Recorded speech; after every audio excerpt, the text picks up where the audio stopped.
Paul Roos is a 7 times All-Australian representative, 2 times skipper. He's a runner-up in the Brownlow medalist. He's taken the Sydney Swans to a premiership in the 2005 season after a 72-year drought, which I can really have a heart for because I'm a Melbourne supporter, and he was called upon in 2013 to to step up in a coaching role where the Demons were pretty much on their knees at that time. And he laid the foundations to be able to bring the Demons culture to where it is right now in the 2021 season. And we're looking pretty good at this stage. And in my opinion, there haven't been many players of his caliber that have been able to be elite and translate their skills to being such a powerful coach in that sense. And Paul, I really just wanted to thank you for coming on the show and welcome to Hero Life. Oh, thanks very much. Looking forward to the chat. Thanks a lot. Thanks for having me. Paul, the first question, I just wanted to ask that. This is something that always comes up with me. Somebody that obviously works hard at their craft in football, and you're a highly decorated player and captain. But there are so many that have been in a similar boat to you, but haven't been able to translate their skills into a coaching aspect. Do you have anything to comment about that? Because I feel like you're in very rare company. I think I was really lucky with my role models, and I know we're going to talk a lot about that today, but it's so relevant. You know, when I came to Fitzroy as a young kid, I arrived there at sort of 15, 16, down to 19. You know, so you're really young and impressionable. I got on the senior list in 1980. So I was exposed to senior players at a really young age, and I can't speak highly enough of them. And I think, well, I don't think I know, a lot of my coaching skill came from those players, you know, came from those role models. And I was able to learn from Gary Wilson, and Gary was our hardest trainer and our most talented player. But equally, I was able to learn, and what I learned from Gary is you have to work really hard to be a great player. And they're probably the ones you're more referring to, are the ones that probably, like Gary, have trouble getting into coaching because they're so fixated on themselves. And I don't mean that in a selfish way, but they're so good at preparing themselves. But I was also exposed to guys like Laurie Serafini, you know, and Laurie was a really good player, but really giving, a really giving person, had great empathy, great authenticity. So I think because I was exposed to a great variety of people, you know, Mickey Conlon, Leon Harris, Rossi Thornton, Peter Francis, Lee Carlson, they all had such different personalities. And I think I was able to take all those personalities into my coaching style rather than just that one personality that you probably see with that player, you know, that is just so fixated on being the best player they possibly can be, and often are not able to see it through the eyes of the other players. So I think when I look back on it, I was really lucky to be able to take bits and pieces of all the different leaders that I had, which was really beneficial. And I suppose activating that empathic kind of side to be able to lift everyone up around you would be a powerful thing. Look, I know you're concentrating a lot of your efforts right now on supporting all different types of organizations to be the best they possibly can culturally, and to be able to produce results. A big reason why I got you on this show is to be able to, I suppose, draw out similarities between organizations, be it at a football club or in a corporate organization, and also a family environment. You know, a lot of dads are going to be listening to this, and I feel like a lot of dads kind of can be lost at sea sometimes with their role in the family, especially when new kids come on, and understanding where they fit. Yeah, absolutely, 100%. I mean, there's so many crossovers, and you know, whether it was playing, and I mentioned role modeling, you know, and then at the end of my coaching career, and I might touch on this briefly before I answer that question specifically, is I sat down at my desk, and I actually don't know why I did it, but I wrote down the things I liked about my coaches and didn't like about my coaches. You know, and that provided me a real blueprint for being a really good coach. But it's no doubt when I did that at the end of 1998, my boys One was born in 94, one was born in 96. So I had two boys then, but they were really young. But there's no doubt that audit that I did helped me be a better parent as well. And so anything we talk about today will have significant crossovers to whether you're a senior executive, whether you're actually, a coach of your local footy club, whether you're a parent at home. And what it really comes down to for me is role model. Whether you can be a role model no matter what role you play, but as a father, first and foremost, you are role modeling behaviours. And I look back to my parents, my mum and my dad, and I know I took a lot. My mum was really competitive. She was, which is not, I don't want to say unusual, but she was a really good tennis. My mum and dad were both tennis players. My dad played footy as well, but I didn't really see him play footy. I saw them play a lot of tennis.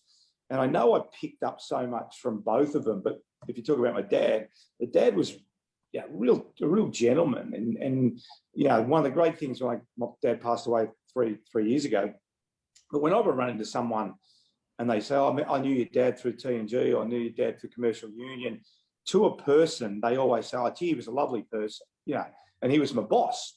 So we take things from everyone. So for the fathers listening out there, don't separate the two. One of the things I hate when people talk about work-life balance, it's life balance. It's not work-life balance. It's not like you can, suddenly we're not a father when we go to work, and suddenly we don't have a job when we go home. If you look at it from that point of view, it's life balance. Have we got our life balance right? And I think if you look at it from that point of view, and whatever role modeling behaviours you have are going to transfer when you walk into your office and when you walk out of your office, when you walk into your house, when you walk out of your house, when you walk into to coach your son at the local basketball team or the footy team, or you're the team manager, the president, doing the canteen, whatever it is. So anything we talk about today will be absolutely transferable. So I often talk to our community about whether you like it or not, you're setting an example for your child. Whether you know it or not, there is a demonstration that they are going to absorb and take on as a part of themselves. All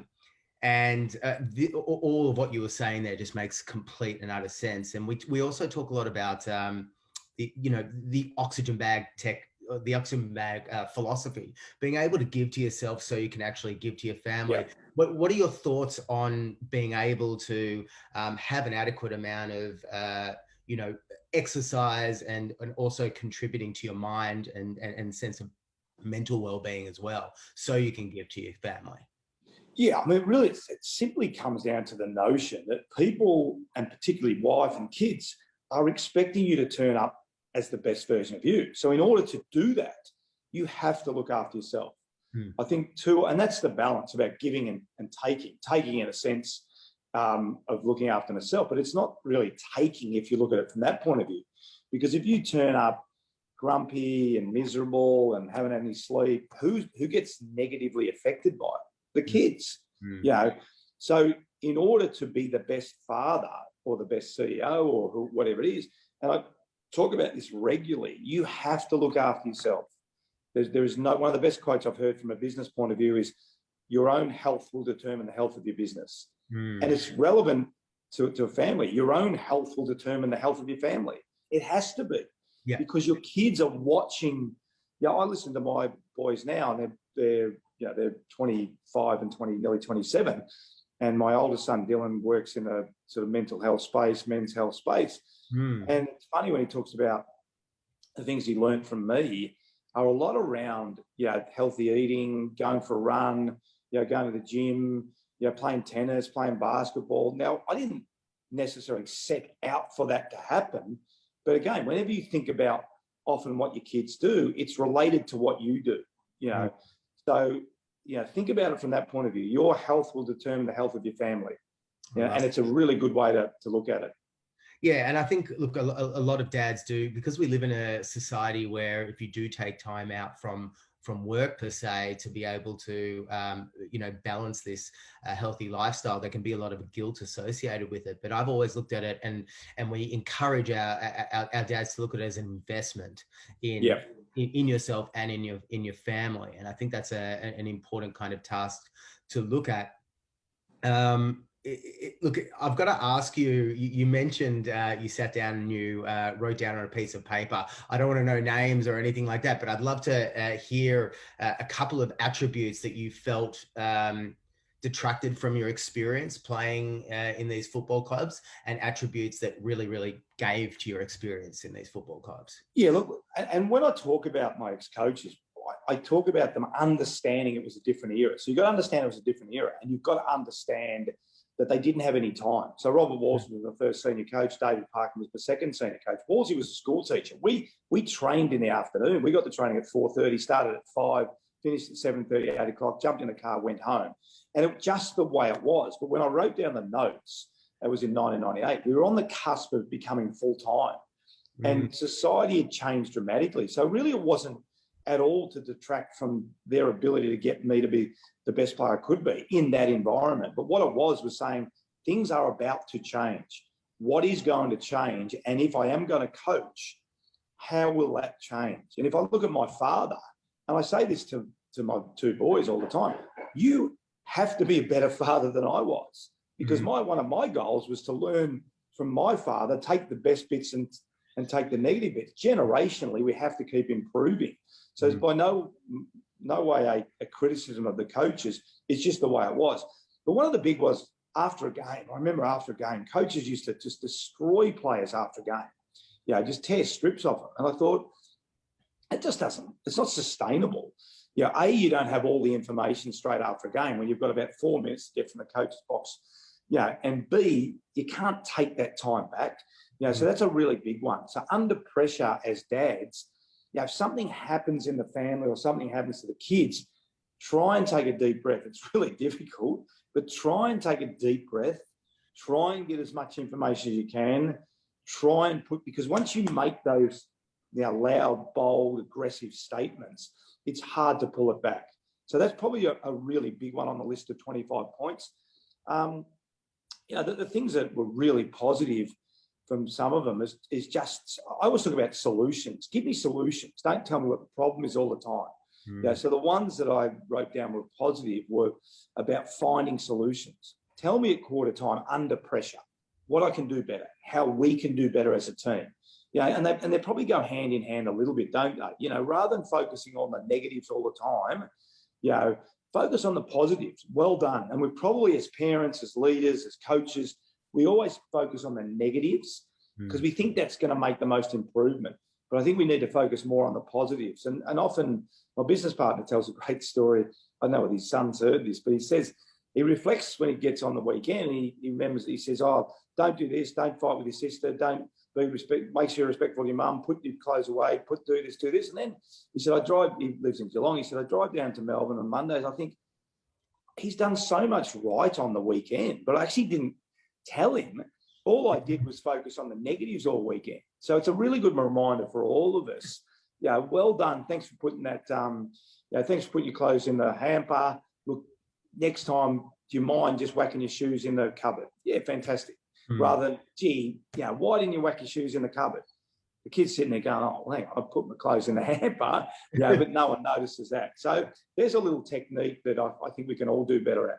Yeah, 100%. And I would imagine, coming from, using these skills that you employed, I'd love to hear a couple of anecdotes or stories about how you employed them in Sydney, coming off the biggest drought, I think, in history, and then also translating that into, as we all know, the 2013 Melbourne Demons, where they were probably at their lowest of lows, and you stepped in to rebuild them. Because I couldn't imagine, you would have had to look pretty hard to from somebody from the outside to be able to see these, I suppose, positives.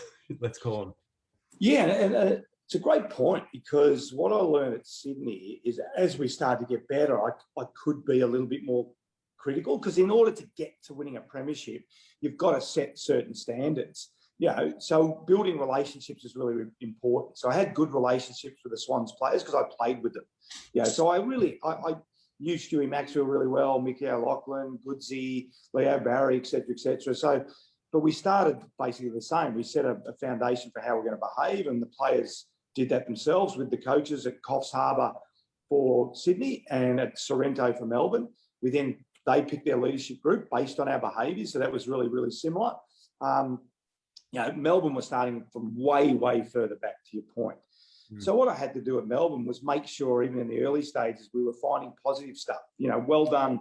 I remember playing Sydney Swans, I think about round 4 or 5, and we got beaten, but we held them to 1 point. They kicked 1 point in one of the quarters. I said, guys, we've just played one of the best teams in the last 15 years, and we've held them to a point. So they're the little moments that you actually are saying, well done, And the players were really beaten down at Melbourne. They were really, long 6 years of, I don't have to tell you, but 6 years of bad, performance. The year before I got there, they'd won 2 games and lost 20 games, and they were getting beaten by 50, 60 points every weekend.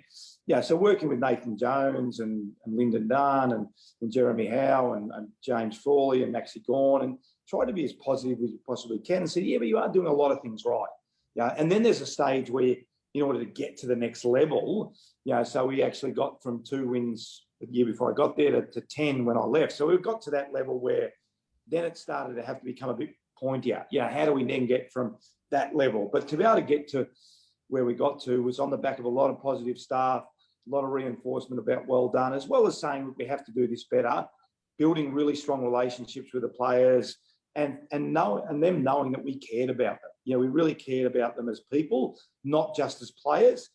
So the turnaround was fantastic in that 3 years. And it was the players, the staff, Todd Biney and Josh Marnie, and assistant coaches were fantastic. Benny Matthews, Daniel McPherson, Brett Allison, George Stone, Jade Rawlings, Dave Misson and the crew. So it was a whole collective group that got that team from a 2-win team to a 10-win team. And it was a fantastic effort by everyone involved.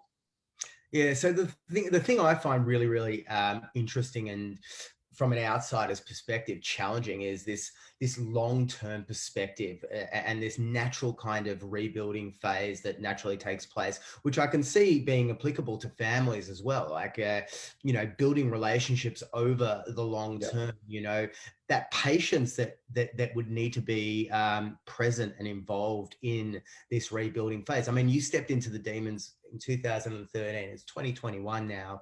And I mean, obviously we had a finals campaign in 2018, but it took that long for us to rebuild this culture. And I'm assuming and presuming that you had this plan in place over a long period of time.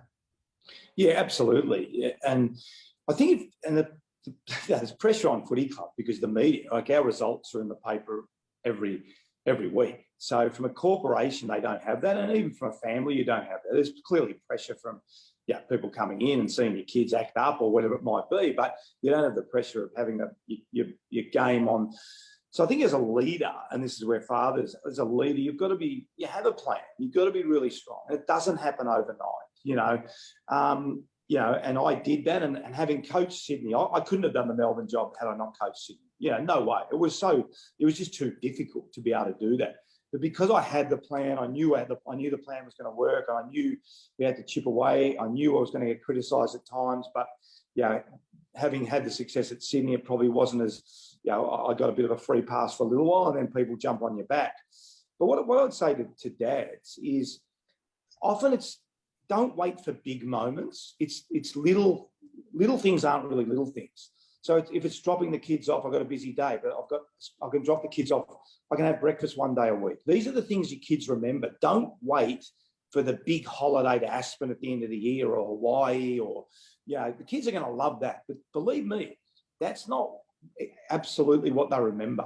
What the kids will remember is, Dad came down at lunchtime and watched me run in the school carnival. He took an hour off here, an hour off there. Because I think what happens with us often as fathers, we think it has to be a big chunk of time and we build up time, but we miss the little and often conversations we talk about performance by design.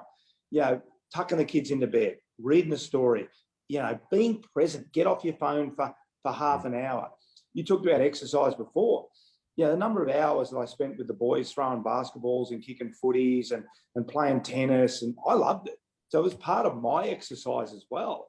But I invited them into the tent, not keeping them out of the tent. And that's what I get to that life balance, not work-life balance. It's life balance. So hopefully there's some little tips that don't wait for the big moments. Little and often conversations. Whatever you can do, do it and be really present when you're doing it. So the kid runs off to school and goes, oh, yeah, Daddy and I had lunch, he came and picked me up, or we had breakfast this morning, he dropped me off. Like it might only be an hour and 15 minutes. That's the moment that's going to make the biggest impact. Yeah, the holidays are great. No, I'm not saying no one wants to go to Aspen or Dream World or Sydney or wherever it is. But believe you me, with my kids now 24, 25 and 26, it's the little moments that they remember more.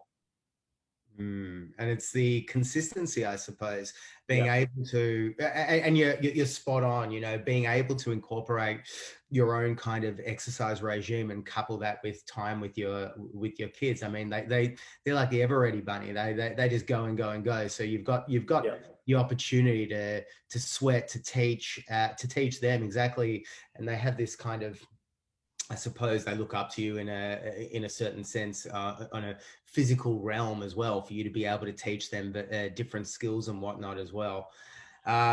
It's great. And you mentioned your son, who's also stepped into the mental wellness space. Tell us a little bit about his journey and how his dynamic and role with you has inspired that. Yeah, absolutely. So the boys both went to school in Sydney. When we lived in Sydney, they went to Cranbrook and both, well educated. Tammy and I left here to coach Melbourne, and Tyler came with us. He was my youngest son, and Dylan stayed up in Sydney. He studied a sports management course. Then he got involved in a health coaching course out of New York, which was really cool. Yeah, he had some demons himself. We broke up with a girlfriend, had some problems that we didn't know about, and went and sought help, which was fantastic. Through a friend of mine, which is great. Then met up with Blake, Genoa, and now they do the Momentum Lifestyle, which is a men's sort of health group. But I just finished their 12-week course, which is really, really cool. So, and I think through it all, what we're now starting to realise that we need to create a safe state for guys. I've been meditating for 20 odd years, and every now and then I'll go to yoga with Tammy and do a bit of a retreat or do some meditation. And it's 90% women, because men probably just don't feel safe in that environment. So creating these groups where men can come together, and what Dylan, Janelle and Blake have done really well is, as I said, they had the course, and fantastic, where guys start to open up. They start to, part of the conversation we had every Wednesday night, the guys were starting to open up, WhatsApp group, and then all of a sudden you realise that, actually, Bill's going through the same thing, or John's going through the same thing. And then you have this network around you that helps you.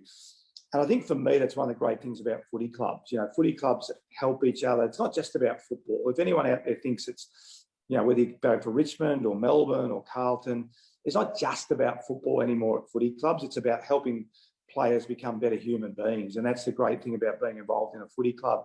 But Dylan, Janelle and Blake are doing a great job with Momentum Lifestyle. He's really passionate about it. He also has a mentoring. So for the fathers out there, Dylan's developed a mentoring course for that time when the kids stop listening to dads. And it's certainly, Dylan jokes about it all the time. He said, well, I never listen to dad about footy, So his sweet spot is 14 to 18-year-old boys, and he has 10 people that comes in. He does a 10-week program. So anyone wants to get hold of him, and he's had some amazing success. And it's just at that period where the boys stop listening to the parents. He talks about consent and alcohol and drugs and, girls and all those sorts of things.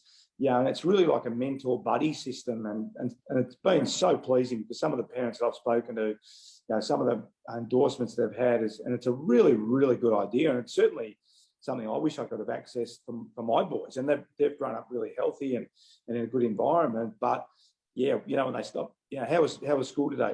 Yep, good. And then they opt to their PlayStation or whatever it is. So the feedback's been amazing. So it's great that we're all been able to share that space together and have an impact. That's unbelievable. We'll link to Dylan's details in the notes below, definitely. I wanted to just ask you also, you were talking about being open and vulnerable as a man, and in that male space, it's been it's a relatively new kind of platform for men to be able to feel safe and step into. And I would imagine we actually had Brock McLean. I think I told we were communicating. We had Brock McLean on the show not long ago, and I would imagine the football world in even in the early 2000s would have been a very different world. And I feel like you were a bit of a trailblazer, and for the AFL system, incorporating vehicles and modalities like meditation. You and Tammy bringing that into the Melbourne Football Club. I don't, now in 2021, it's a very, very different world that we're living in. But I remember very, very clearly that this was a very new and sometimes kind of foreign experience for people to wrap their minds around. Tell us about. Absolutely. We started in 2003 at Sydney, which was huge, and probably one of the greatest compliments I received is an old teammate of mine, Johnny Stevens, who I played with, and Johnny just recently had a birthday, and I was catch up with him and exchange, and he said one of the greatest compliments, said, I wish I had played for you, and he's very much into health and mindfulness and meditation, and probably saw the transition, and he just missed that transition, and he really would have thrived in it. He thrived anyway, but I think that's what you're talking about and that was probably one of the greatest compliments that I ever had from a player that I didn't actually, I played with, but I didn't have that much to do with as a coach sort of thing. But yeah, the environment changed, and Tammy came in 2003. We didn't make meditation compulsory. But no coincidence. Our best players, Goodsey, Mickey O, Craig Bolton, Jude Bolton, Brett Kirk, who's big in it still, started to transform because they truly are now. Footy clubs, it's very much mainstream. Dusty Martin talks about it a lot. I read something where Heath Shaw talked about it. I think it was in an article, and he joked about it. If someone had told me I would have been meditating 10 years ago, it would have been laughing at it. So it is a really good environment, a safe environment. And it's something that probably guys haven't had a lot of. I look at my dad, and I say this to Dylan now. I said, you got to understand, like I'm 57 now, my dad, lived in an era where we didn't really talk about much at all. He supported me no end. He came to all the footy games and watched me play, and was involved in Beverly Hills as a team manager, and was president of the Donvale Tennis Club. But it was more around actions. It was not really about, how are you, Paul? He wouldn't have really known much about what I was doing. Fast forward now, I terrorise the boys about what they're doing, but I'm still not a vulnerable 57-year-old, compared to your generation, I guess. And as I said before, as we move through, we have to get better, and we have to evolve as men. That it's become more normal now, not just to have the pub conversation about, gee, Melbourne had a great game on the weekend. It's, gee, Paul, I noticed you're a bit down today, mate. What, is everything okay? And not just accept, everything's okay, mate. Hang on. I really sense there's something going on, because we know females naturally do that, without even being asked. Mary, look, I'm feeling really bad today. Can you help me? They actually open up with that. We're gradually getting better, but we've still got a way to go. There's no question. You're spot on, and it's great to see that kind of development generationally for people to be able to open up. Paul, I really want to be respectful of your time, and thank you so much for giving this time.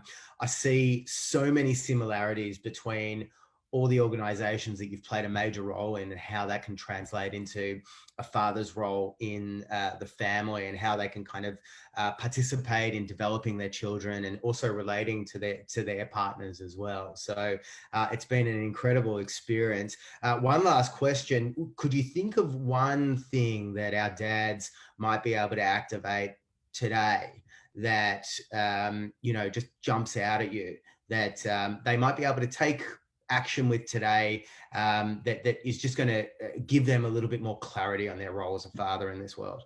Yeah, probably a couple of things. Two things. Just try and be a little bit more positive. I think that's something we talked about, just recognising the good in the kids. And I think the other one is try and just add something to your routine with the kids. One thing each week. Now that might be, okay, I'm going to make sure I come home for dinner on a Wednesday night. I'm going to take them out for breakfast on a Thursday morning, whatever suits your routine.